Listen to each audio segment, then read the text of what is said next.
everyone, welcome back. In today's episode, we are going to be talking about why your multivitamin could actually be making you feel worse. First of all, if you like the content that we're putting out, go ahead and hit the like button for me. That would really help out my channel and it would really help for the YouTube algorithm. So let's dive right in. In my female patients that are of childbearing age, I do actually, for the most part, recommend being on a prenatal vitamin. And a lot of my patients will say, well, I don't want to get pregnant. Should I still be on a prenatal? My answer for the most part is yes. Now, not always, but for the most part. So a lot of patients will go out and they'll get a prenatal from, the drugstore or GNC or something like that. And they'll wonder why it doesn't actually make their symptoms any better. So I want to dive into how do we pick a good prenatal and what could be causing this.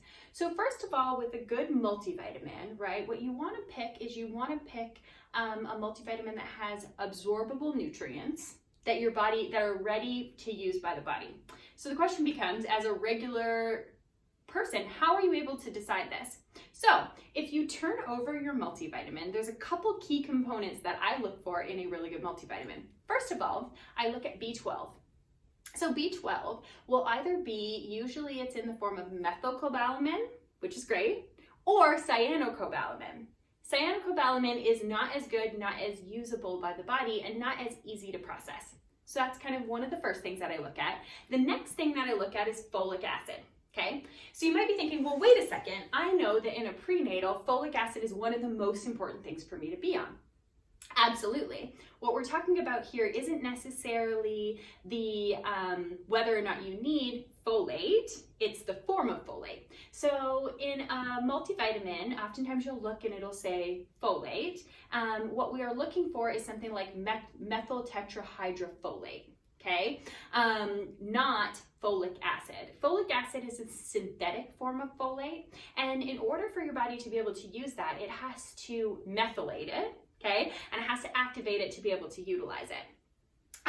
A lot of people don't do that very well. So there are certain genetic deficiencies, like an MTHFR gene mutation, that can actually limit your ability to activate that folic acid and actually use it. The other thing to think about, which is why your multivitamin could actually be making you feel worse, is that we get a lot of folic acid from our foods. So anything that is enriched, right?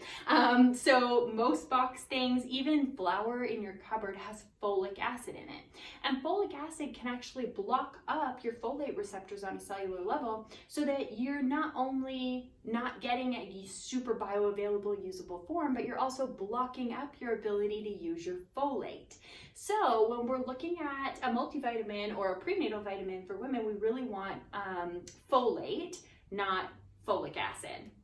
Okay, other ways to get in folate would be through green leafy vegetables are a great source of folate. And again, avoiding those folic acid enriched foods is really important, especially if you are a patient who has a gene mutation like an MTHFR gene mutation that doesn't activate your folate very well.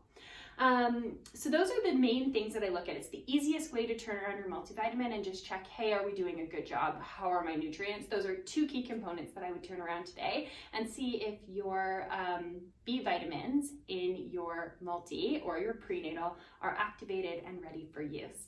If you like the content that we're putting out, go ahead and like the video for me. And then please subscribe to the channel as we have a lot more coming your direction.